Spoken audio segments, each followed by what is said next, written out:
Merci Vincent. Je vais apprendre.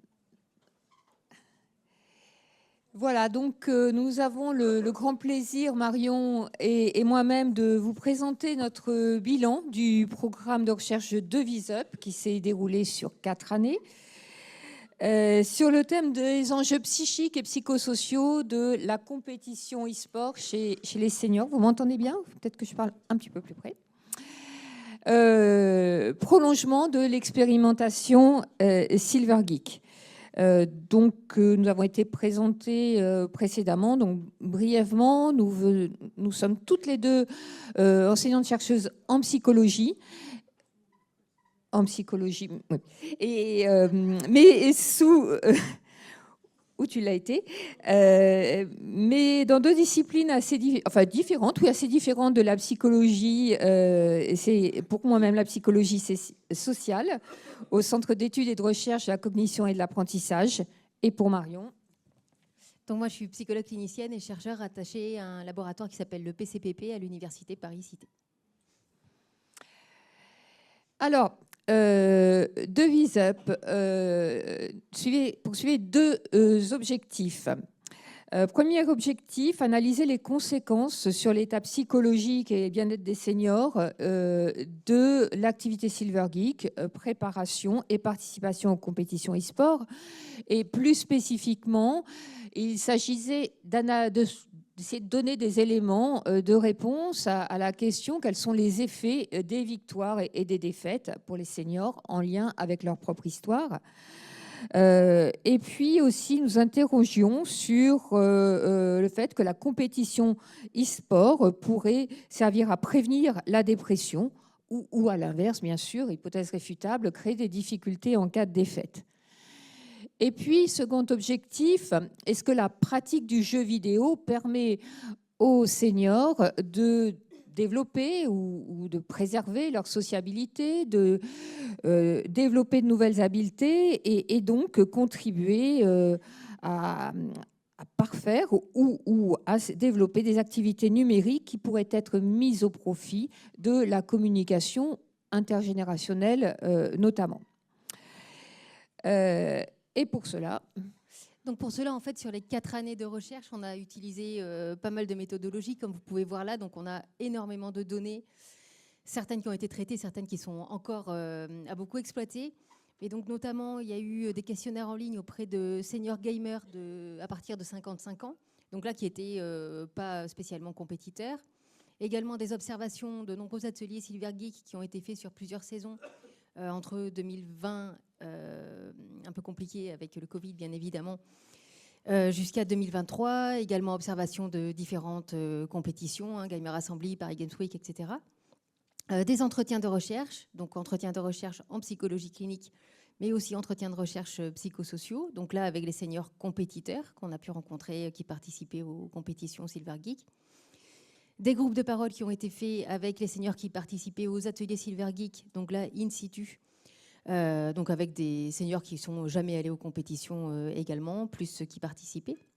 Des entretiens avec des jeunes volontaires service civique du dispositif Silver Geek.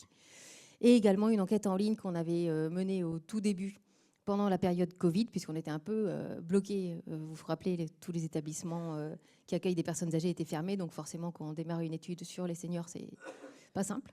Et donc, on a fait cette étude en ligne auprès de 448 jeunes gamers. Et donc, on va vous présenter pas tout forcément, mais les grandes lignes qui ressortent de tout ça. Donc, nous allons vous présenter 5 ensembles de résultats. Et le premier porte sur les études en ligne, c'est-à-dire nous avons fait passer des questionnaires alors à 2 périodes. Première période auprès de gamers, alors ici non compétiteurs, internationaux. C'est la période Covid, comme Marion l'a évoqué. Et puis, nous avons complété avec le même outil, le même questionnaire, auprès de 528 joueurs et joueuses réguliers via le réseau de l'association Silver Geek, notamment.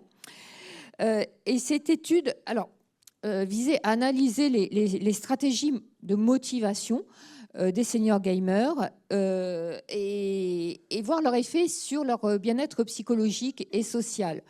Alors, cela a été évoqué ce matin de façon très précise, hein, et notamment par Gabriel. Les motivations des seniors gamers, non compétiteurs hein, ici, peuvent être diverses: plaisir, détente, maintien des relations sociales, s'évader de la réalité. Et nous avons choisi de réfléchir sur ces motivations en mobilisant un modèle relativement innovant dans le domaine. Enfin, le modèle est bien ancien, mais il n'a jamais été appliqué aux stratégies dans le cadre de l'e-sport. C'est le modèle des buts d'accomplissement. Alors, c'est assez simple à comprendre. Imaginez que vous souhaitiez apprendre le piano, par exemple. Eh bien, vous pouvez être motivé par le fait d'acquérir de nouvelles habiletés, de nouvelles compétences, en ayant bien sûr en tête quand même d'éviter de vous mettre en échec. C'est poursuivre des buts de maîtrise, maîtriser de nouvelles compétences. Mais de la même façon, vous pouvez aussi ou bien privilégier des buts de performance, c'est-à-dire vous dites j'ai envie de me mettre au piano pour montrer à mon entourage ce que je suis capable de faire, mais aussi dans cette approche de la performance en ayant en tête je vais peut-être pas quand même me ridiculiser, donc je serai quand même dans l'évitement d'un jugement défavorable. Donc voilà, je pense que vous avez tout compris de ce modèle. Et notre hypothèse, c'était que les seniors gamers mobilisent des stratégies autour de ces deux buts pour préserver leur qualité de vie perçue. Bien sûr, c'est du déclaratif.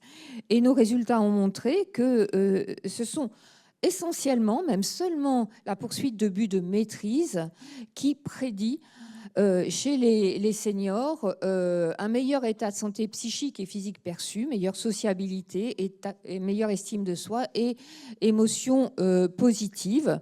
Autrement dit, les motivations autour de la performance sont moins bien corrélées ou en lien, si vous voulez, avec la qualité de vie perçue. Alors, ce qui est aussi prédictif de cette meilleure qualité de vie perçue, c'est le fait d'avoir des expériences de jeux vidéo en famille, mais étonnamment avec leurs enfants et pas forcément leurs petits-enfants. Donc on peut penser qu'il y a peut-être quand même de l'intergénérationnel là à réfléchir ou qui poserait peut-être problème. Nous y reviendrons. Et puis bien sûr, ça c'était prédictif, enfin on pouvait le prévoir, l'ancienneté dans le jeu vidéo. Et puis un autre élément de résultat, bon, les hommes gamers cherchent plus la performance que les femmes gamers. Nous n'avons pas développé cet aspect-là. C'est pas tellement étonnant. Résultat assez intéressant, c'est souvent, vous savez, quand nous n'obtenions pas de résultats, c'est plus intéressant que lorsque nous confirmons ce que nos prévisions. Eh bien, cet ensemble de réponses autour des motivations de maîtrise et de performance sont indépendantes de l'âge et des situations de vie que les gamers, soit les seniors gamers, vivent seuls ou en couple, à domicile ou en établissement. Alors, deuxième volet de nos recherches, les études qualitatives. Donc, nous allons faire cette présentation à deux voix. Pour ma part, je parle des entretiens semi-directifs que j'ai effectués ou dirigés auprès de 16 seniors compétiteurs, donc engagés dans les ateliers Silver Geek. Et Marion, je te laisserai présenter autour je te laisserai présenter après. Alors, pour ma part, premier résultat, aucun de ces 16 seniors e-compétiteurs n'a évoqué de préoccupation gérontologique du type je fais ça pour entretenir mes capacités physiques ou cognitives. Non. Tous étaient résolument dans un engagement émotionnel et social total. Vous voyez, c'est quelque chose que je n'avais jamais fait avant. Je ne pensais pas pouvoir le faire. Et j'ai voulu arrêter, mais tout compte fait, non. Il y a des moments où on se surprend. Et vous voyez, nous retrouvons ici nos buts de maîtrise. Et ce qui est intéressant, c'est que je vous disais à l'instant que les non-compétiteurs sont dans des buts de maîtrise et pas de performance. Mais dans nos entretiens, nous observons aussi la poursuite de buts de performance. Normalement, le but, c'est de gagner. Et quand je peux gagner, ben, je suis content. Voilà. Et dans la mesure du possible, ne pas être le dernier. Marion. Oui, donc moi, je vais vous parler des entretiens que j'ai menés, donc les entretiens en psychologie clinique, entretiens de recherche en psychologie clinique. Vraiment, j'allais chercher du côté de l'intime, du côté de ce qui se passe dans leur tête, au niveau affectif, etc.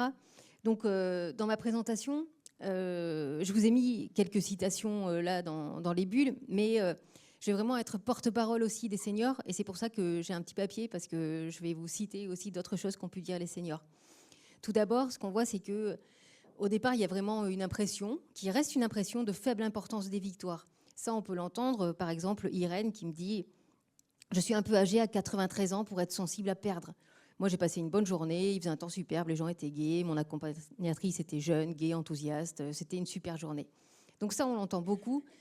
Quelque chose qui sommes comme ça lissé, en fait, le fait de gagner. Mais en fait, on voit bien qu'il est clair que la reconnaissance d'une place, voire de capacité, voire d'une puissance supérieure aux autres, donc on est bien là dans la compétition, c'est quelque chose qui est important au niveau psychique. Par exemple, Jeanne qui dit « On est content parce qu'à notre âge, surtout, moi, j'ai jamais gagné. » Et donc, c'est vrai que gagner, à notre âge, j'en reviens pas. On peut dire qu'on est contente à notre âge. Je ne sais pas s'il y a d'autres compétitions où on pourrait gagner à notre âge. Donc, vous voyez l'insistance sur la question de l'âge. Autre exemple avec une senior, Marie-Louise, qui m'expliquait qu'elle avait testé d'autres jeux que le bowling, notamment le golf, qu'elle n'avait pas trop aimé. Elle dit au golf, on voit moins bien, je préfère le bowling.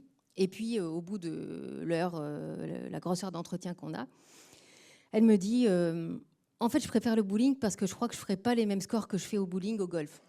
Donc, vous voyez que finalement, ce n'est plus une explication rationnelle liée à une défaillance physique qui fait qu'elle verrait moins bien pour faire du golf. Mais finalement, elle s'autorise là un propos qui est très renarcissisant, qui la met à une place de joueuse haut niveau, performante, soucieuse de la compétition, soucieuse de sa réussite et des points qu'elle pouvait avoir.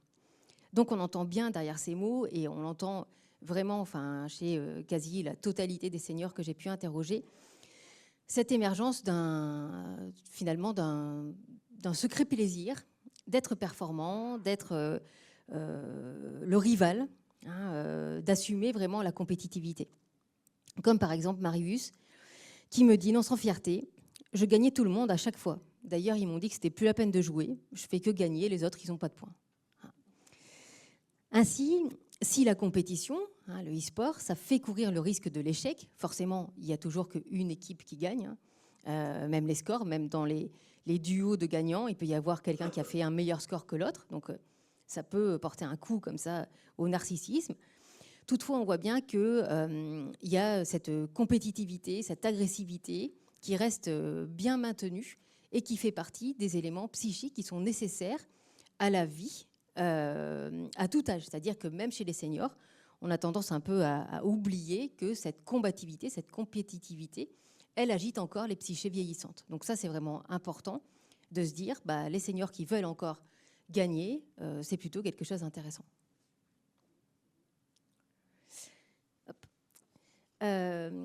Autre point sur lequel je voulais revenir, qui est rattaché à une des hypothèses qu'on avait au départ, qui était cette question de, finalement, quand les seniors perdent, qu'est-ce qui peut se passer? Est-ce que ça peut entraîner des effets négatifs? Ce qu'on voit, et je vais reprendre là un concept qui est un concept utilisé en psychologie clinique, c'est ce concept de la dépressivité. Je vous ai mis ici une petite définition pour qu'on soit bien au clair, parce que c'est un mot qui ressemble à dépression, mais qui ne veut pas du tout dire la même chose. La dépressivité, c'est cette capacité psychique qui permet de lier de façon contenue et nuancée des affects de tristesse et des représentations de perte. Et forcément, quand on vieillit, la question de la perte, elle est omniprésente, d'accord ? Je suis moins mobile, je peux faire moins de choses, ma mémoire fonctionne moins bien, etc. Donc, il y a tout un tas de pertes qui font partie du vieillissement. La dépressivité, c'est comment on arrive à continuer à vivre, à continuer à se sentir bien, à continuer justement à ne pas s'effondrer malgré toutes ces pertes. Et ça, on le fait tous au fil de notre vie. Donc, on voit bien que les seniors dans les ateliers Silver Geek et dans la compétition, ils mobilisent vraiment ce travail psychique de dépressivité et que ces activités, elles maintiennent vivante la dépressivité. Et c'est important de maintenir vivante cette dépressivité. C'est-à-dire, ça leur permet de retrouver aussi de nouveaux plaisirs, de trouver un sens à leur journée, de trouver de nouvelles activités, une nouvelle orientation à leur vie qui change, qui fondamentalement change. C'est-à-dire que ce n'est pas avoir un regard négatif sur les seniors, de dire il y a des pertes, vous voyez, il y a des choses, c'est une réalité. Donc on voit bien que maintenir vivante cette position dépressive, cette dépressivité, il ne faut pas le confondre avec justement l'échec de l'élaboration psychique des pertes, qui est justement la dépression. C'est-à-dire la dépression, c'est quand on est trop affecté, trop effondré, justement par ce qu'on perd. Donc ça, les pertes, elles sont bien reconnues. Je vous cite par exemple Irène qui me dit « J'arrive à un âge où on perd les gens qu'on aime. Et c'est ce qui est le plus important, le plus grave. » Donc des pertes de leur capacité, de personnes de leur environnement, etc. J'en ai entendu beaucoup. Il y a eu beaucoup de récits autour de ça. Mais malgré tout, des choses qu'on retrouve qui sont acceptées, qui sont supportées. Et on voit bien que la participation à ces activités, ça joue à ça. Ça joue sur ça. On voit aussi les nombreuses difficultés physiques qui sont énoncées par les seniors. Par exemple, Léon qui me dit « Maintenant, j'ai du mal à voir parce que j'ai les yeux qui commencent à... J'ai du mal à voir au tableau pour voir la ligne. Je suis obligé de faire comme ça. » Il plisse les yeux. Il me dit « Des fois, je loupe, quoi. » Dans le temps, je voyais mieux. Et c'était là, paf, ça y est, la boule est au bon endroit. Il me dit « Mais c'est un peu normal quand on approche de 100 ans. » Il rigole. Donc, vous voyez, il constate bien qu'il a perdu quelque chose, mais il fait avec. Donc, c'est important de prendre acte de cette dynamique psychique, vous voyez, de cette tension inhérente entre les pertes, mais aussi le potentiel de robustesse qui reste pour faire face justement à ces pertes.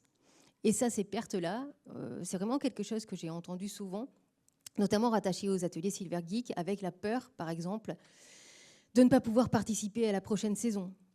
La peur quand on sait que la Gamer Assembly, elle est en avril et qu'on est en mars, pour des seniors de 90, 100 ans, c'est est-ce que je serai toujours vivant dans un mois? C'est-à-dire que ça, c'est des choses qu'on entend, c'est la réalité. C'est-à-dire que dans leur psychisme, la question de la mort, elle est présente. Donc ça, c'est des choses que j'ai pu voir et qui montrent aussi l'importance de maintenir ces espaces de jeu, de plaisir.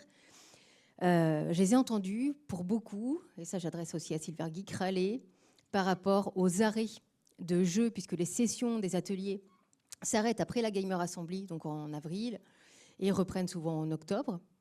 Dans certains établissements, il y a une poursuite des activités avec le bowling ou avec d'autres jeux vidéo qui sont maintenus par des animateurs des institutions. Parfois, ça s'arrête complètement. Et on voit bien, enfin, j'ai entendu vraiment des seniors râler. On dit qu'ils râlent souvent, mais là, il y avait un objet particulier. Râler à l'arrêt de ces ateliers ou râler quand des services civiques ne sont pas là et que l'atelier n'a pas lieu. Enfin, voilà. Mais râler, c'est aussi être vivant.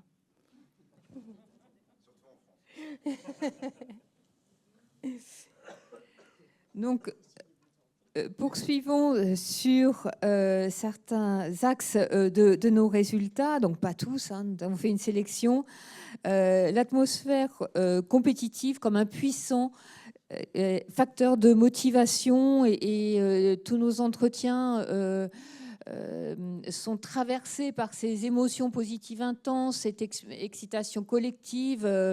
Et ah oui, quand même, quand on se retrouvait dans les couloirs, on se disait allez, on recommence. On attendait vraiment le jour J. Donc il y a plusieurs pistes. Donc si l'une d'elles gagne, les autres regardent et l'encouragent. Pour Louis là-dedans, il faut être bon. C'est vraiment un truc de fou, etc. Et aussi, toujours cette expression a priori, bonne gestion de pression et de l'échec. Voilà, ça se terminait souvent. C'est une émotion, c'est le trac, mais de bons souvenirs. Donc, Marion, je te laisse approfondir cet aspect-là. Effectivement, donc il y a eu beaucoup de récits autour des séquences de compétition. Et notamment les séquences marquantes avec les trophées des seniors, avec les finales. Et ce qu'on voit, c'est que la question de l'ambiance, ça revient souvent, mais il y a beaucoup d'éléments qui sont en lien avec la sensorialité de ce qui se passe à ce moment-là. Et donc, il y a beaucoup de descriptions des simulations physiques auxquelles ils ont dû faire face, non sans difficulté, mais avec toujours pas de regret au vu du gain affectif et narcissique de ces journées. Par exemple, en premier lieu, il y a la question du déplacement, qui peut apparaître alors, à la fois comme une première épreuve, mais aussi comme une première récompense. Par exemple, Marcel qui dit « Ça m'a donné le droit d'aller à Poitiers, c'était formidable ». Jeanne et sa coéquipière qui sont plus inquiètes. Quand on a gagné, on n'en revenait pas. Puis on a entendu que c'était à Paris. Célestine m'a dit je ne sais pas si j'irai à Paris. Elle me dit mais vous y voyez, vous, à Paris? Enfin, voilà. Donc, des choses qui peuvent être un peu plus inquiétantes pour des personnes qui parfois n'ont jamais voyagé, vont prendre le train pour la première fois, etc. Une fois sur place, les descriptions qui reviennent, ce sont quasiment toujours les mêmes. La taille des salles, immenses, le nombre de personnes, la chaleur, le bruit, l'obscurité. Par exemple, Marius, qui revit vraiment la scène quand il me raconte, il me dit « Oh là là, la grande salle. Oh, j'avais la tête comme ça. » Et il me fait la tête qui explose. Bertie, qui raconte avec force. Le speaker, désolé Chocobo, il commençait à m'énerver. Mais je lui ai dit, car quand il faut gagner, il criait, et nous, quand on manquait les points, on n'était pas contente. Elle simule les cris de la Gamer Assembly, et elle dit « Mais ce n'est pas la peine de crier comme ça. » Mais je lui ai dit. Célestine aussi qui témoigne, c'est-à-dire qu'on est plus dans le bruit, c'est moins calme. Puis il y a toujours ce micro-là, on entend des voix. C'est sûr, c'est moins calme pour jouer. Ces stimulations physiques, elles entraînent aussi une fatigue chez les seniors, qui est nommée, mais toujours rattachée quand même au plaisir d'être là. Mais il y a la réalité de cette fatigue, comme Léon qui explique que c'était une journée fatigante mais agréable. On avait été à pied de l'hôtel, ça faisait au moins 1 ou 2 kilomètres, je ne sais plus. Puis après, on n'était pas assis très longtemps. Voilà. Et il y a aussi le côté pro de la compétition, le côté compétition qui amène à un sentiment de se sentir pro. Comme Bertie, par exemple, qui me raconte, c'est vrai que c'est impressionnant. Là, on est tous ensemble, les petits jeunes. C'est impressionnant. Là-bas, vous êtes toutes seules. Ah oui, elle disait, là, on est ensemble quand c'est dans les ateliers. Là-bas, vous êtes toutes seules. Enfin, sur la scène, avec vos coachs derrière, mais vous êtes toutes seules. L'ambiance festive et encourageante participe à ce ressenti. L'ambiance était plus qu'électrique, dit Félicien. Donc les seniors, on voit qu'ils sont vraiment sensibles à cette ambiance et ils sont sensibles aussi au public. Tout à l'heure, Nicolas, tu disais ce qui est important avec le e-sport, c'est le fait que ce soit un événement, une manifestation. Et donc ça, on voit bien. Irène qui dit par exemple, les gens criaient, applaudissaient, allez. Enfin, c'est comme s'ils m'avaient toujours connu. Les gens sont gentils. À partir du moment où les gens sont âgés, ils sont un peu plus tolérants, quelquefois plus généreux, plus sympas. Et les encouragements du public anonyme, donc tout le public qui est là en train de regarder, avec souvent beaucoup de monde, comme on a pu le voir. Ça, c'est important. Mais aussi, ce qui est important, c'est vraiment le soutien des institutions. Célestine, par exemple, qui explique c'était assez agréable. Il y avait beaucoup de gens de l'EHPAD qui étaient venus. On a été beaucoup applaudis par l'EHPAD. Donc, l'importance de la présence aussi des personnes connues, qui font partie de l'environnement, et puis aussi des représentants officiels, par exemple Léon qui dit on était fiers. Je sais pas, je crois qu'il y avait le maire ou l'adjoint qui était venu aussi, et ils étaient là, allez Léon, vas-y. Donc vous voyez aussi l'importance de la reconnaissance toujours par des personnes officielles. Toutefois, ces encouragements, ils amènent aussi du stress qui est géré de façon différente selon chaque senior, bien évidemment, selon son histoire. Par exemple, Bertie qui se confie, qui me dit c'était plus impressionnant sur la grande scène parce que ils sont tous derrière nous. Il y a le public qui nous applaudit, ça met la pression. Ce qui met la pression, c'est le public. On se dit, il va nous juger. C'est impressionnant. Vous jouez et vous vous dites, qu'est-ce que je vais faire? Comment je vais faire? Est-ce que je vais y arriver? C'est horrible. Et Marius, lui, ex-comédien, qui perçoit les choses différemment. Au début, bon, il n'est pas très rassuré quand même. Il dit, on ne fait pas le cador, on ne fait pas la vedette. Faut y aller, c'est tout. Un peu tendu quand même, parce qu'il y a quand même du monde, et puis il y a l'ambiance. C'est comme du théâtre. Quand vous arrivez, la coordination, l'habitude d'être en public, c'est quand même une habitude, ça, parce que ça a un nom, ça s'appelle le trac. Et le trac, il faut le surmonter. Et puis enfin, il y en a d'autres qui n'identifient aucune peur, à l'instar de Marcel qui me dit « il y a longtemps que j'ai plus peur ».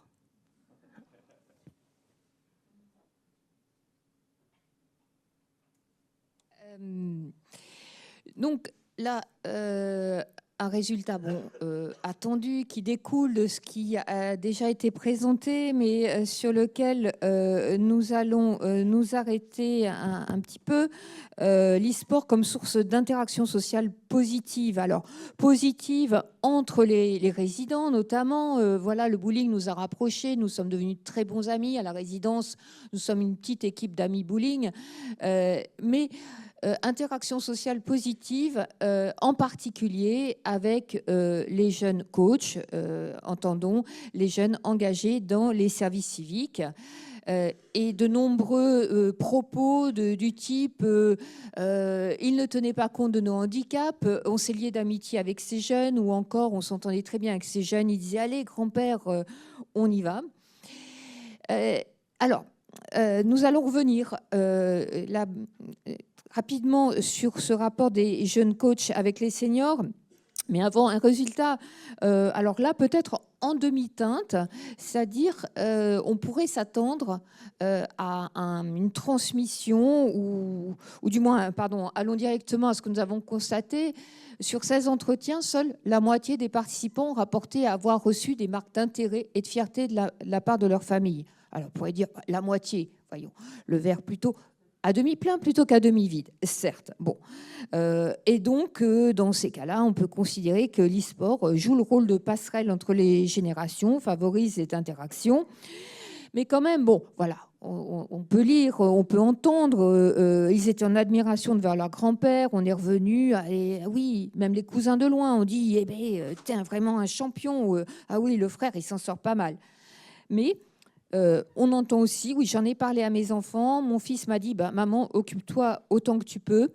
Et vraisemblablement, ceux qui n'ont pas ces témoignages de fierté, d'admiration de la part de leur famille, peuvent peut-être se comparer à ceux qui, justement, voient leur famille dans le public des Gamers Assemblée et qui se disent, eh bien, ce n'est pas moi. Bon, voilà. Nous garderons bien de tirer des conclusions hâtives sur cet aspect-là. À noter que nous pourrions penser que cet engagement de leurs aînés dans l'e-sport favorise des temps de jeu communs avec les enfants et les petits-enfants. Et sur ces entretiens, moi, seuls 2 seniors m'ont dit qu'ils jouaient, et encore très ponctuellement, très rarement, avec leurs enfants ou leurs petits-enfants en ligne. Marie. Oui, alors je vais vous donner quelques éléments. Bon, bien sûr, ça va être très rapide, puisque comme je disais tout à l'heure, on a pu observer près de 70 ateliers. Donc, il y a pas mal de choses à dire. Donc, forcément, en 2 minutes, ça va être assez court. Mais ce qui ressort tout particulièrement, donc les ateliers, ils rassemblent les seniors compétiteurs, mais aussi non compétiteurs, puisque forcément, à chaque fois, il y en a qui sont sélectionnés pour participer aux compétitions. Donc, parfois, il y a des anciens compétiteurs, avec des nouveaux qui découvrent l'atelier, etc. Ce qu'on voit de façon générale, c'est que ces temps, ce sont des moments qui sont des moments agréables. Agréables pour tous ceux qui participent, mais aussi pour ceux qui sont autour. Et on voit qu'il y a quand même d'autres personnes qui ne sont pas les joueurs de l'atelier, qui passent, qui transitent, et même souvent dans les institutions, des personnels qui vont venir regarder, demander qui gagne, quels sont les scores, ou charrier un des seniors qui est en train de jouer.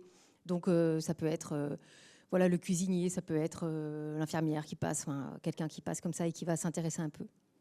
L'ambiance, elle est plutôt détendue, bon enfant, agréable, propice aux échanges. Il parle beaucoup du jeu. Il se raconte beaucoup de souvenirs rattachés au jeu, c'est-à-dire moi quand j'avais été à la compétition, moi quand j'avais fait ceci, ou moi la dernière fois quand j'ai joué, j'ai fait ça, ou j'y arrivais ou j'y arrivais pas. Mais aussi ce qu'on voit, c'est que les thématiques de santé, elles apparaissent au premier plan, ce qui semble normal puisque dans le vieillissement, la question de la santé, elle fait partie des préoccupations. Par exemple, une vieille dame qui nous explique qu'elle a de gros problèmes de vue et d'articulation aux mains, que c'est la vieillerie, et puis elle dit vous verrez plus tard. Ou encore un senior qui arrive à une séance un peu en retard, qui dit « je suis mort, je ne sais pas si je vais réussir à faire quelque chose aujourd'hui ». Les soucis de santé ravivent des inquiétudes des uns et des autres et entraînent des préoccupations particulières entre eux. Par exemple, Agathe commente l'état de santé d'une autre joueuse. Je l'entends, Elle dit, alors sans forcément s'adresser à grand monde, mais comme nous on observe, on écoute un peu ce qui se passe. Elle commente peut-être pour elle-même. C'est triste de ne plus parler, de ne plus marcher. Elle a toujours besoin d'aide, même pour lancer. Cependant, les encouragements sont de mise tout le temps, que ce soit pour les plus faibles et les plus fragiles, comme là, notamment cette dame, mais aussi pour les plus forts. Par exemple, un jour, les services civiques étaient absents la séance d'avant. Ils arrivent la fois d'après et demandent comment ça s'est passé la dernière fois. Et Margot dit, elle joue très bien Rose, qui est une nouvelle joueuse. Et cette vieille dame rougit quand l'autre dit ça. On remarque également qu'au-delà de tout ce qui se joue dans les relations avec les services civiques qui accompagnent, donc les conseils, les entraînements, voilà, tout ce côté de coaching qui se fait, le groupe des seniors dans les ateliers, il fonctionne aussi de façon assez autonome, c'est-à-dire qu'ils vont s'entraider, ils vont commenter, ils vont aussi se donner des conseils entre eux. Ceux qui sont les plus aguerris, les plus anciens ou les plus forts vont commenter, parfois même se lever et aller aider physiquement l'autre personne à manier la manette, à trouver les bons boutons. Voilà. Par exemple, Célestine qui repère de façon très juste le problème de Blanche. Elle dit pour lancer, elle regarde quasiment jamais l'écran. Elle regarde que les touches de la manette, donc ça ne peut pas marcher. Voilà. Ça aurait pu être un jeune volontaire qui aurait dit ça. Même si la pression dans le jeu n'est pas du tout la même que dans les compétitions officielles, la réussite des lancers est importante et on voit ça dans leurs réactions, dans leurs commentaires. Vous avez quelques exemples ici au tableau. Mais par exemple, on entend des « c'est faiblard, c'est dommage ». Je suis minable, marmonne Léon quand il rate un strike, lamentable, fait Robert quand sa boule passe entre deux quilles. Et malgré ces déceptions, on voit toujours le bénéfice narcissique qui se fait entendre, soit du côté d'une reconnaissance propre. Je pense par exemple à Marius qui, alors que le service civique veut prendre une photo des scores pour garder, pour après comptabiliser les points pour la sélection des seniors, il court pas, mais il part se mettre devant l'écran pour être pris en photo avec les scores. Et puis surtout la reconnaissance dans le regard des autres, avec des applaudissements, des bravos, parfois des danses de la victoire. Donc il y a vraiment quelque chose comme ça de très vivant dans ces ateliers. Et puis ce que vous voyez ici aussi, des craquets, des lâchages qu'on n'a pas forcément dans les compétitions, où il y a quand même des choses qui sont un peu plus contenues, mais on entend pas mal de gros mots. Alors ça reste aussi des gros mots de personnes âgées, hein, mais voilà, merde, ah non, je veux dire fichtre, on faut se reprendre un peu. Mais voilà, ça c'est vraiment cette dynamique des ateliers où on voit que c'est pas tout à fait la même chose que les compétitions quand même. Pardon. Dernier volet de notre présentation de résultats, la question de la transmission intergénérationnelle. Alors, en ligne, comme nous l'avons présenté, c'est notre deuxième objectif et qui s'inscrit aussi étroitement dans la vocation de l'association Silver Geek, comme il a été présenté précédemment. Alors, tout d'abord, nous sommes, alors comme Marion l'a précisé, il y a une période où il était difficile d'aller voir les seniors à domicile, résidence autonomie, EHPAD, alors que nous sommes donné un certain nombre d'études en ligne, et dont celle-ci auprès de jeunes gamers, pardon. Alors, à la question que penses-tu des personnes dites seniors, plus de 55 ans, qui jouent aux jeux vidéo, on peut constater que plus de la moitié, la moitié à peu près, avis positif. Un bon quart, ils s'en fichent un peu, hein, indifférents, voire c'est bien pour tous. Alors, on peut être assuré des avis négatifs rares, hein, c'est du genre c'est nul ou infantilisant, ils sont drôles. Ce qui questionne quand même, c'est le petit 9% de jeunes qui envisagent de jouer aux jeux vidéo avec leurs aînés. Voilà. Et puis, si on leur demande, et celles qui font de la compétition e-sport, donc là aussi, on peut s'attendre largement à un avis positif. Bon, quand même, avis réservé et à 16%, 7% d'avis négatifs et ne connaît pas 13%. Alors, partant de là, nous nous sommes dit la meilleure façon d'explorer ce lien intergénérationnel entre les seniors compétiteurs et les jeunes, eh bien, c'est d'aller écouter les jeunes coachs engagés en service civique dans le cadre des ateliers Silver Geek, donc qui ont participé à la préparation des ateliers et à l'accompagnement lors des compétitions. Alors déjà, bon, là, nous avons fait un copier-coller. Un des principaux impacts des jeunes mobilisés, ça c'est ce que soutient Silver Geek, et nous le constatons très largement: changement de regard sur l'univers des personnes âgées, création, renforcement de liens sociaux, acquisition de compétences et évolution du projet socio-professionnel. Donc ça, ces résultats, ces aspects-là se retrouvent d'une façon limpide dans les entretiens que nous avons pu analyser. Alors ici, ce que je voudrais souligner, c'est qu'au-delà de ces objectifs largement remplis sur l'impact des jeunes mobilisés, eh bien, il y a un certain nombre d'éléments qui montrent que ce genre de dispositif constitue un réel rempart contre l'agisme.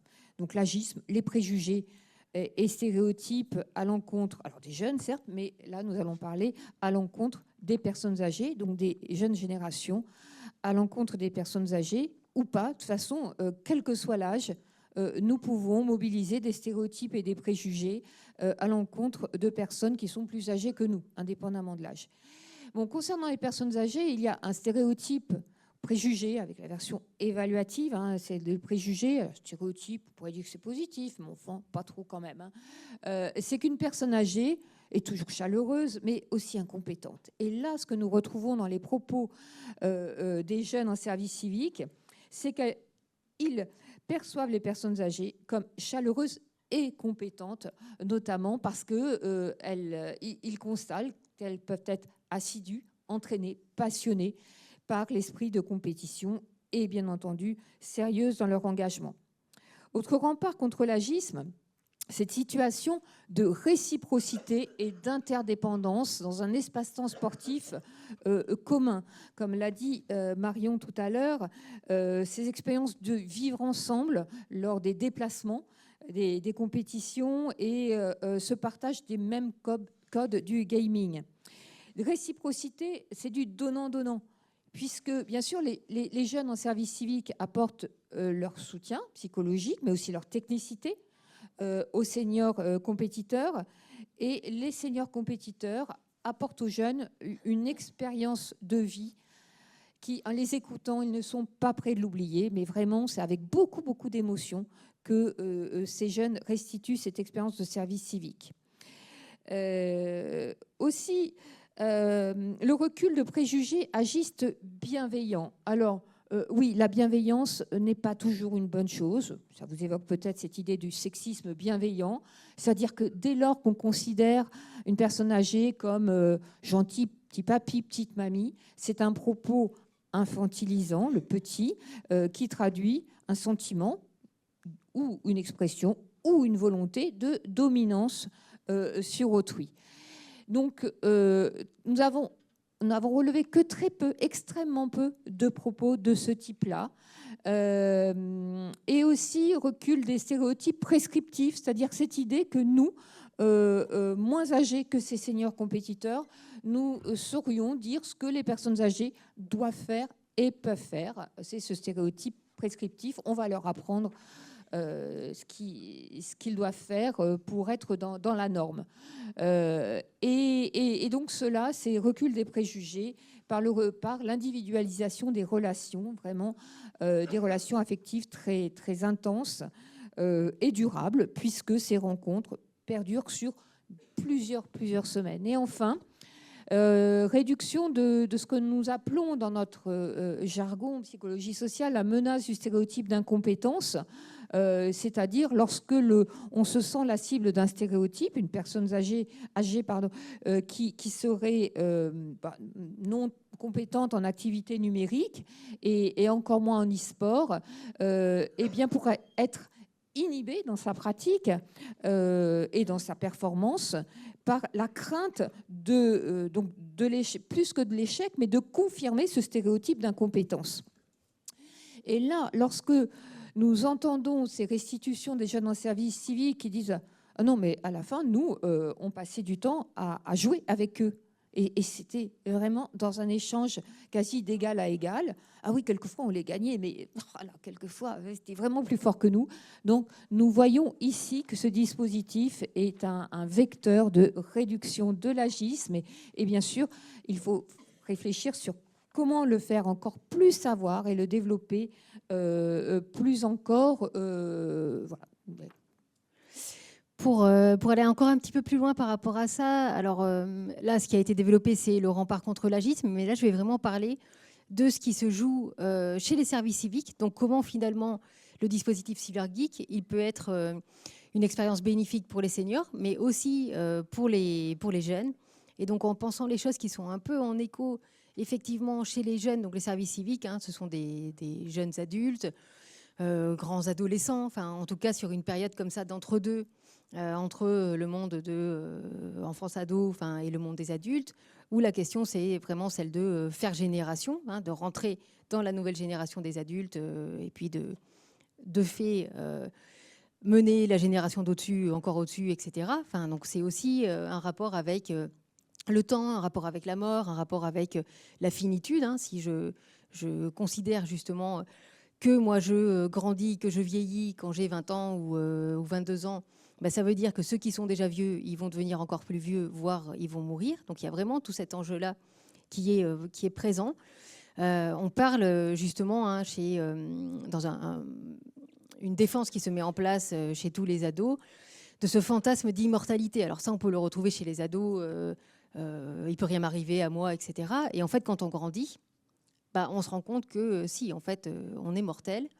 Et cette réalité-là, en étant confronté aux seniors qui, justement, parlent de leur vie, qui racontent ce qu'ils ont traversé, et puis qui parlent aussi de leur futur court, ou en tout cas de leur projection autour de la fin de vie. Enfin, il y a quelque chose qui est aussi très maturant par rapport aux jeunes services civiques.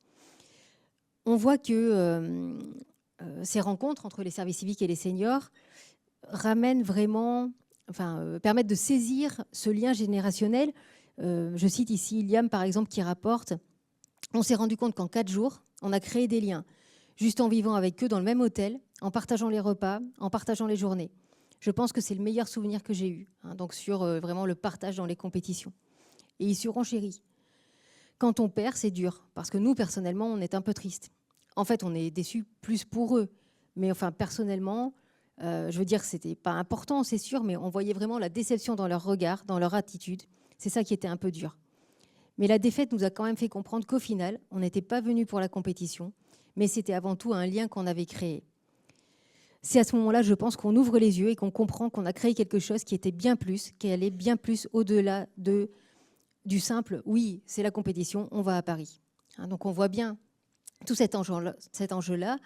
Et la différence générationnelle, elle se marque bien et elle est parfois à l'inverse de la logique. Par exemple, avec Jade, qui souligne avec tendresse, c'est eux qui m'ont appris le jeu vidéo. C'est eux qui m'ont aidé à jouer à la Switch Bowling. Hein, puisque ce qu'il faut savoir, c'est que les services civiques, ils ne sont pas forcément tous geeks, gamers, mais il y en a qui rentrent dans le service civique par le côté senior. Il y en a qui rentrent par le côté que gaming et qui n'ont vraiment aucune expérience autour des seniors. Puis il y en a qui ont déjà une double casquette. Ces témoignages-là, vraiment, ce sont des témoignages assez émouvants des services civiques qui ont réussi aussi à vraiment prendre en considération la fragilité de certains seniors, des handicaps. Et je voulais aussi citer la stratégie qui avait été imaginée entre Arthur, ce jeune service civique, et le senior qui l'accompagnait à la Gamer Assembly. Il dit, il a été sur scène, il est malvoyant, il voit presque rien. Je me suis adaptée à son handicap, on a trouvé, on s'est mis d'accord pour se dire, si je te fais ce signe dans le dos, c'est à droite, etc. Tu peux avancer. Donc, ce qu'on voit par rapport aux intérêts autour des jeunes, c'est vraiment que cette remobilisation des jeunes volontaires, elle se fait ressentir, puisqu'ils perçoivent qu'ils ont un rôle à tenir, ils ont un rôle à jouer. Et beaucoup nous ont décrit leurs propres difficultés, leurs propres peurs à la Gamer Assembly.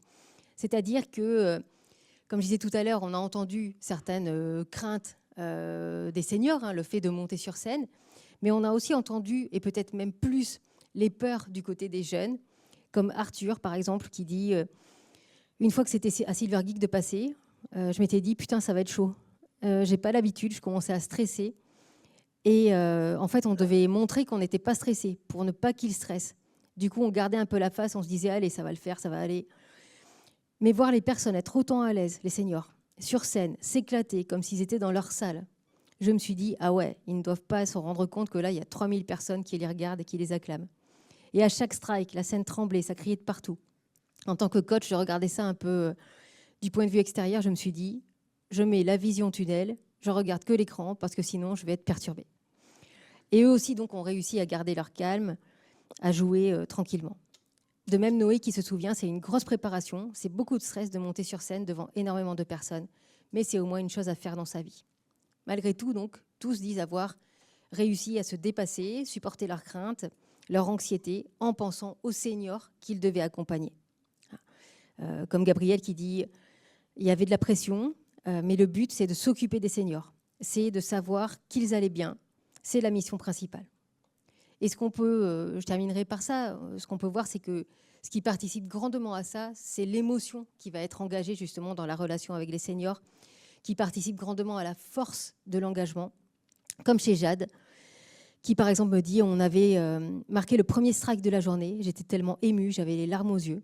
Oulou, qui rapporte, les seniors, ils disaient, vous avez intérêt de revenir quand même, hein, on ne vous oubliera jamais. Des mots comme ça, on se dit que ces personnes, c'est peut-être le passif, justement un peu de démence ou d'Alzheimer qui rend la chose plus triste, ou pas triste, mais plus émouvante. Ainsi, en étant reconnus, en se sentant utiles, indispensables, un nouveau rôle leur était attribué qui leur permet de grandir et de construire un nouveau projet. Arthur résume bien ça. Je pense que pour une personne timide comme moi, c'est vachement valorisant et ça nous permet de reprendre confiance en soi parce qu'on se dit, je suis quand même passé devant une scène, devant 3000 personnes, je peux bien faire ça. Voilà, c'est quelque chose, je pense, qu'on ne peut pas oublier. Donc nous arrivons à la fin de notre présentation. Vous l'avez compris, nous avons choisi de mettre au premier plan les témoignages des seniors, les paroles des seniors et au second plan nos concepts, nos modèles théoriques, nos méthodes et nos statistiques. Mais bien entendu, nous mettrons à votre disposition nos publications scientifiques avec tous ces éléments pour celles et ceux qui sont intéressés. Nous remercions tous nos partenaires, nos collègues, dont Rebecca Granchero, ici présente, qui a beaucoup participé au recueil de données en psychologie sociale, mais d'autres aussi ici présentes. Nos étudiants donc, qui ont contribué à la réalisation de ces travaux scientifiques. Et donc, tous nos partenaires, je les cite encore une fois, Région Nouvelle-Aquitaine, Université de Poitiers, Silver Geek bien sûr, nos laboratoires, mention spéciale à notre responsable du pôle administratif au CERCA, Audrey, qui a considérablement œuvré à la réalisation, l'organisation et la logistique de cette journée. La chaire Sport Santé, la Maison des sciences de l'homme et de la société, Francis Sport, Gérontopole Nouvelle-Aquitaine. Donc, il y avait une représentante qui est peut-être encore là. Voilà. Bon. Et l'Observatoire de la parentalité et de l'éducation numérique. Et bien sûr, merci à tous les seniors, les jeunes en service civique. Certaines sont présentes ici. Et personnel des établissements qui ont contribué à nos études. Et merci pour votre attention et surtout pour votre présence aujourd'hui.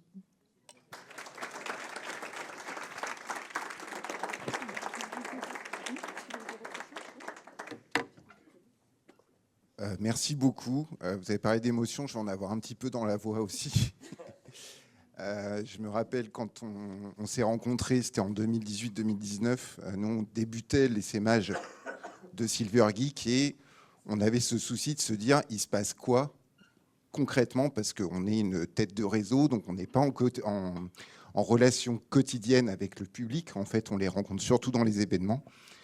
Et vraiment avoir ces éléments de réponse, ça nous rassure sur le fait qu'on a bien fait d'emprunter ce chemin, de permettre au maximum de seniors, au maximum de jeunes, de participer à cette aventure. Et donc, merci pour le travail que vous avez fait.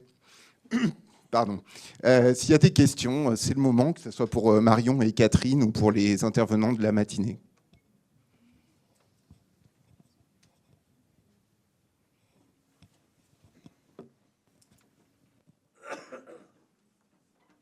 Merci beaucoup pour votre présentation, c'était vraiment très intéressant. J'ai une question pour vous. C'est est-ce que avant de faire cette étude-là, vous-même vous pouviez jouer aux jeux vidéo? Et est-ce que le fait d'avoir fait cette étude-là sur plusieurs années, ça vous a motivé à vous dire peut-être qu'on va s'y mettre, qu'on va encourager des proches à nous à y jouer? Est-ce que vous vous dites peut-être qu'on peut créer des liens aussi par là, se rapprocher même de nos proches? Moi, j'ai réussi à mettre ma collègue à la Switch. Merci pour cette question. Alors, non, je ne jouais pas avant, je ne joue pas beaucoup plus après. Malgré l'insistance de ma collègue Marion, malgré toute la démonstration de l'intérêt pour ma santé, comme celle des autres d'ailleurs. Mais en fait, je m'y mettrai peut-être.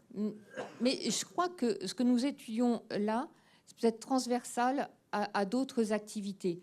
Par exemple, je travaille aussi sur le lien social chez les seniors à travers les activités combinées qui ont été présentées notamment par Neva.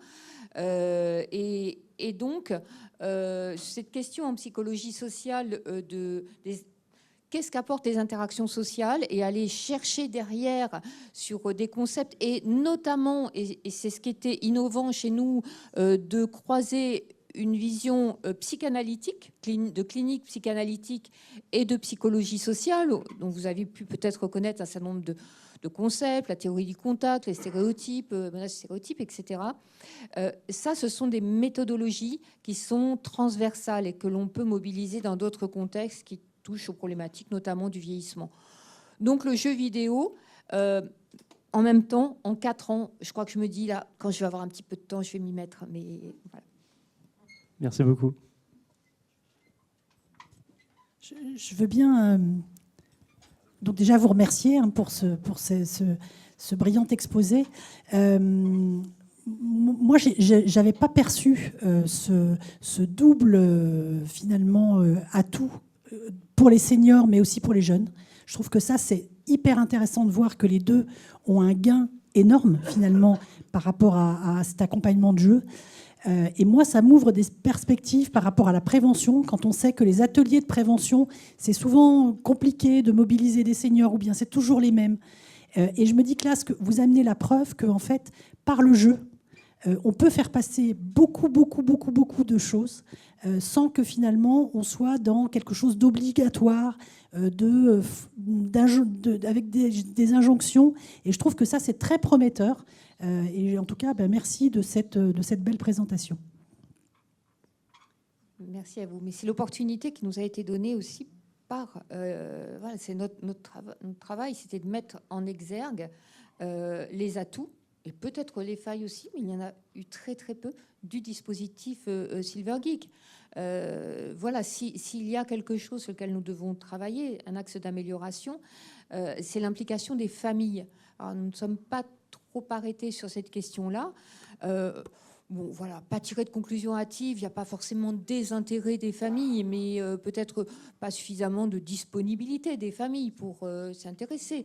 Et puis, il faudrait aussi retracer l'histoire de vie des rapports familiaux qui peuvent expliquer pourquoi ils peuvent se désintéresser des activités des aînés. Donc, pas de conclusion hâtive.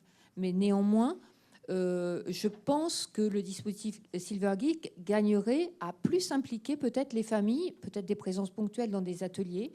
Voilà, il y a des choses, des axes à développer. Prochaine recherche. Merci pour ce travail remarquable.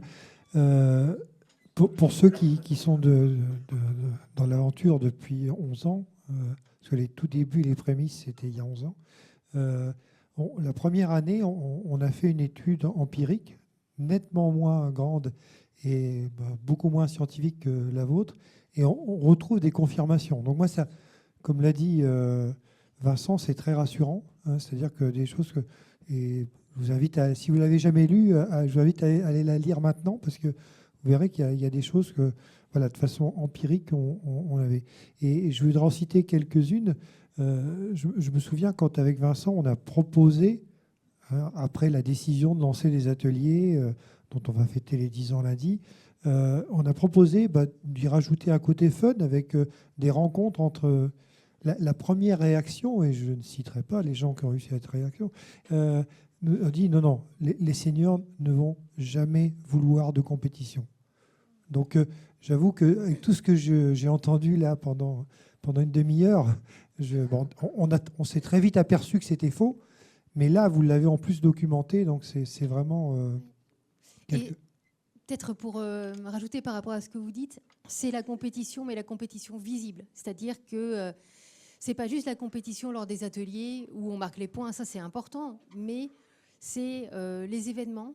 Et on voit bien par exemple que pendant la première année de la recherche, donc on a démarré, c'était le Covid, et de fait, la Gamer Assembly n'a pas eu lieu. Il y a eu une compétition seulement en visio, enfin, où les compétiteurs étaient chacun dans leur maison de retraite, avec juste en ligne, enfin, la compétition. Mais donc il n'y avait pas, enfin, il y avait des spectateurs, c'était souvent que le personnel de l'EHPAD, parce qu'à ce moment-là, enfin, ou de la résidence autonomie, etc. Parce qu'à ce moment-là, personne ne pouvait rentrer dans les établissements. Donc il n'y avait vraiment pas grand monde. Ce qui rapporte les seniors quand ils parlent, quand je les interrogeais sur la compétition que vous avez faite, on n'a pas fait de compétition.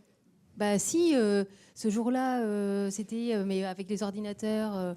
Non, on n'a pas fait de compétition. Alors que dès l'année suivante, quand ça a repris et qu'il y a eu à nouveau les événements physiques possibles, là, ils ont notion que oui, il y a eu une compétition. Donc ça veut dire que la question... Vraiment, la définition du e-sport ici, on a vraiment cet intérêt-là. Enfin, c'est la compétition sous le regard des autres et d'un public. Puis l'autre point, c'est que ça faisait pas partie du périmètre de votre étude, mais ce qu'on a beaucoup constaté au début, on ne l'a pas réanalysé après, c'est que dans les établissements, il y avait des gens qui n'ont jamais voulu jouer, mais on a eu des impacts très positifs à vouloir simplement venir. En fait, c'est tout simple. Au début, ils ne comprenaient pas pourquoi il y avait ces cris de joie dans la salle. Et donc, alors que ça ne les intéressait pas du tout, ça les a attirés. Et donc, ils n'ont jamais voulu jouer, mais ils n'auraient jamais manqué non plus une séance pour voir leurs collègues jouer. Et en fait, ça, c'était aussi un impact extrêmement positif. Et sur l'aspect, je dirais, dépressivité que vous avez évoqué, c'est vrai qu'on a eu des cas, je citerai juste un pour terminer, c'est qu'il y a 4-5 ans, l'équipe de La Rochelle qui a gagné, c'était un centre social. On a d'abord eu, on les a emmenés, c'est la première fois qu'on allait avec Grand Poitiers à Paris, donc on les a emmenés faire une petite compétition contre une équipe de région parisienne qui n'avait jamais fait de compétition. Alors déjà, avant, les gens du centre social nous ont expliqué qu'elles avaient attrapé la grosse tête, c'est-à-dire que elle ne s'adressait plus du tout pareil aux autres personnes du centre social. Donc il y a eu ça. Donc ça a été un côté un peu particulier dans un sens. Et puis après, comme elles se sont fait battre par la petite équipe de région parisienne qui n'avait jamais fait de compétition, il y a eu un côté dépressif pendant quelques semaines derrière quand elles sont rentrées. Donc effectivement, c'est aussi quelque chose auquel il faut y faire attention. Oui. Vous avez raison, il y a des points de vigilance à avoir. Après, cette hyper-narcissisation à travers la réussite, on peut penser que ces personnes l'avaient dans peut-être leur vie professionnelle avant. Donc, voilà, il y a des profils, mais nous ne travaillons pas sur des profilages. Ce qui, en effet, semble... Enfin, ce que nous avons noté, c'est que ces périodes de déception... Ah oui, nous avons pourtant travaillé dur pour passer en sélection et puis ça a été l'échec où nous avons échoué. Eh bien, cela est tellement pris dans des interactions sociales riches et soutenues parce qu'il y a la répétition des ateliers de cette préparation que peut-être que si certaines personnes se sentent plus atteintes, plus blessées que d'autres, mais il y a un soutien social qui se développe autour de cette activité d'e-sport pour les habitats collectifs, la résidence autonomie et EHPAD. Donc, point de vigilance, oui, peut-être à avoir sur des personnes qui prennent peut-être plus la grosse tête et d'autres qui se sous-estimeraient plus. Mais globalement, ce soutien social, cette interaction, cette dynamique, et notamment avec les jeunes coachs, est un rempart aussi là. Et il y a un point que j'ai pas évoqué parce qu'il y a beaucoup de choses.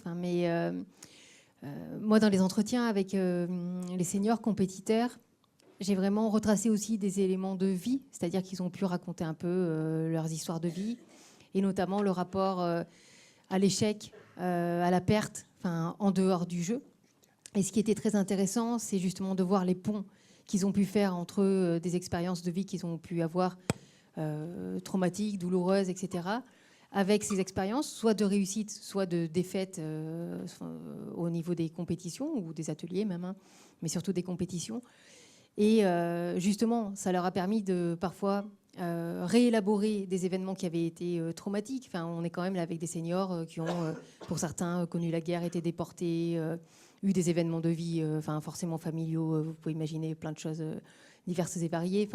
Mais donc, c'était aussi pour eux l'occasion, en parlant de leur vécu lors des défaites en compétition, de refaire des ponts avec des choses qu'ils avaient vécues. Et parfois, ils me disaient, moi, ça, j'en parle jamais.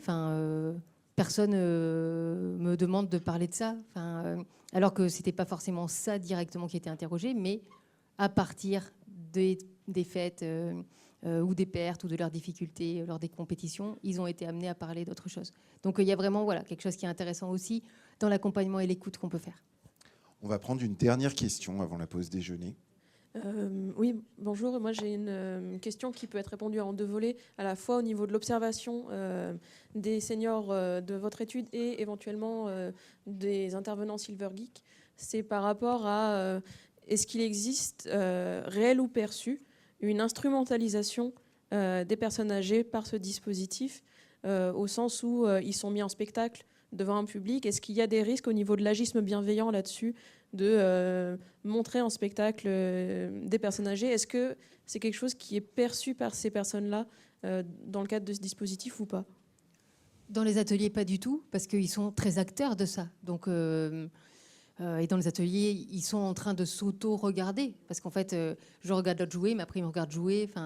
Donc, il n'y a pas cette perception-là. Et même par rapport à la compétition, dans ce qu'ils rapportent, en fait, ils sont pris dans la dynamique de la foule, mais en tant que sujet, on les reconnaît, on les nomme. C'est-à-dire que c'est allez Marcel, allez Léon, allez. Donc ils sont vraiment reconnus en tant que tels et pas objectalisés. En étant, c'est juste les petits seniors qui jouent, quoi. Donc il y a vraiment une reconnaissance en tant que personne. Oui, et puis, alors, il suffit de s'immerger dans la foule des spectateurs, ce que j'ai eu l'occasion de faire, même si moi, c'était pas mon milieu, et j'étais vraiment convaincue qu'il n'y avait pas d'infantilisation ou de curiosité. Alors, c'est pour ça aussi que nous avons voulu faire cette étude en ligne, même c'était pas parmi les spectateurs, mais vous voyez, peu d'avis négatifs, et ça, c'est un préalable intéressant.